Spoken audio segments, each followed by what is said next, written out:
रुजू नंबर 1 जो सबसे पहले मैंने किया वो दाढ़ी के मसले में था। मैंने मसला 33 रिकॉर्ड करवाया था आज से ऑलमोस्ट 10 साल पहले। उसमें मैंने ये मौक़िफ़ अडॉप्ट किया था कि अगर कोई शख्स मुट्ठी से लंबी दाढ़ी रखे तो ये अफजल है। अस्सलाम वालेकुम। मैंने अपनी एक वीडियो अपलोड की थी जिस पर कुछ बरेलवी हजरात का कमेंट आया था कि हम तो अपने जो पीर हैं उनके पीछे आंखें बंद करके उनकी पैरवी करते हैं, और ये बात वो बड़े फ़ख्र से बता रहे थे जनाब, जबकि ये फ़ख्र से बताने वाली बात नहीं है, ये तो शर्म से डूब के मर जाने वाली बात है। क्योंकि अगर आपके पीर कुरान और सुन्नत के ख़िलाफ़ भी चल रहे हैं तब भी आप उनकी पैरवी ही कर रहे हैं। और देखिए ना, देखिए अगर हम इंजीनियर मोहम्मद अली मिर्ज़ा साहब को फॉलो करते हैं तो हमने उनसे रुजू भी करवाए हैं। ये वीडियो जो है जो हम आपको दिखा रहे हैं ये इसी बात का सबूत है कि 5 चीज़ों पर कम से कम वो रुजू कर चुके हैं। और आप इनके जो पीर मुरीद हैं उनको जब हम बताते हैं कि कुरान और सुन्नत के ख़िलाफ़ जा रहे हैं आप, तो वो रुजू नहीं करते बल्कि वो अना में आके हम पर ही फतवे लगाना शुरू कर देते हैं। तो मैं ज़्यादा कुछ नहीं बोलूँगा, बल्कि इंजीनियर साहब की ये वीडियो देखते हैं, आगे पढ़िए। रुजू नंबर 1 जो सबसे पहले मैंने किया वो दाढ़ी के मसले में था। मैंने मसला 33 रिकॉर्ड करवाया था आज से ऑलमोस्ट 10 साल पहले। उसमें मैंने ये मौक़िफ़ अडॉप्ट किया था कि अगर कोई शख्स मुट्ठी से लंबी दाढ़ी रखे तो ये अफजल है, और मुट्ठी दाढ़ी सुन्नत है। सहाबा इकराम की भी, नबी इस्लाम की तो नेचुरली मुट्ठी थी, लेकिन जिसकी नेचुरल बढ़ जाए तो वो अगर लंबी रखता है तो वो बेहतर है।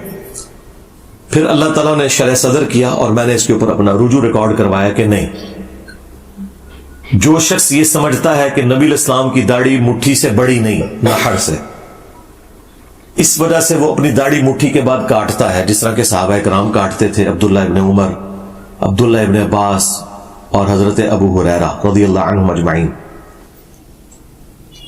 तो उस शख्स के लिए मुट्ठी के बाद दाढ़ी काटना अफजल है। और जो शख्स ये समझता है कि चूंकि नबी इस्लाम की है ही नेचुरल मुट्ठी थी, मेरी नेचुरल जितनी भी होगी मैं उतनी ही रखूंगा और काटूंगा नहीं, तो वो उसके लिए तो अफजल हो सकती है, ओवरऑल उसे अफजल नहीं कह सकते। जिस तरह मैंने दाढ़ी कभी नहीं काटी, जरूरत ही नहीं पड़ी, मुट्ठी से ज्यादा कई बाल है मेरे, तो मेरी नेचुरल इतनी है। तो ये मेरा पहला रुजू था जो मैंने दाढ़ी के मसले में एलानिया किया, अल्हम्दुलिल्लाह। रुजू नंबर 2 वो जहरी नमाजों में क़िरात का इशू था। वो भी ऑलमोस्ट 10 साल पहले मेरा मसला नंबर 84 रिकॉर्ड हुआ था, फातिहा खल्फुल इमाम से मुतल्लिक। उस वक्त भी मैंने रास्ता छोड़ा था।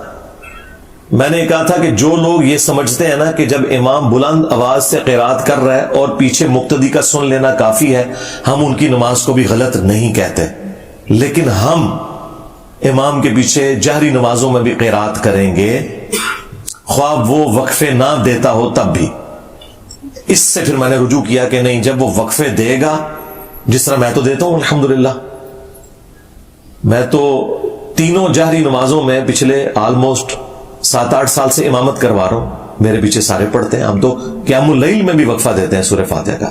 लेकिन अगर कोई जहरी नमाजों में वक्फा इमाम नहीं दे रहा तो आपका सुन लेना काफी है।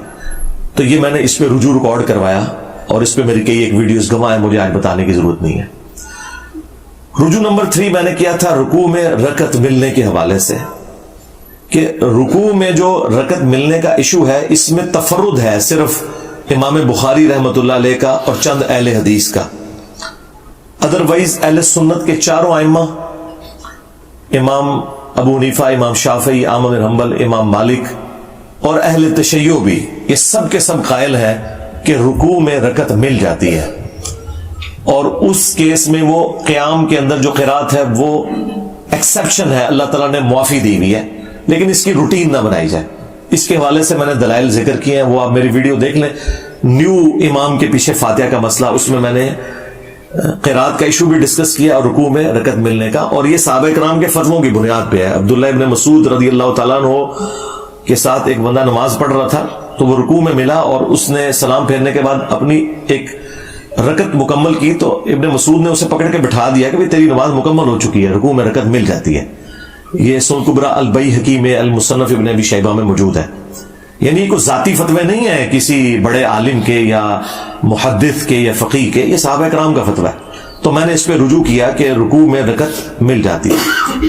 مجھے تو اللہ کا شکر ہے اس تکلیف سے گزرنا ہی نہیں پڑتا. میں تو 5 نمازوں میں امامت کرتا ہوں، اور اس سے پہلے بھی میری کوشش ہوتی ہے کہ میں جماعت قائم ہونے سے پہلے ہی مسجد میں ہوں، لہذا مجھے اس تکلیف سے گزرنا نہیں پڑتا.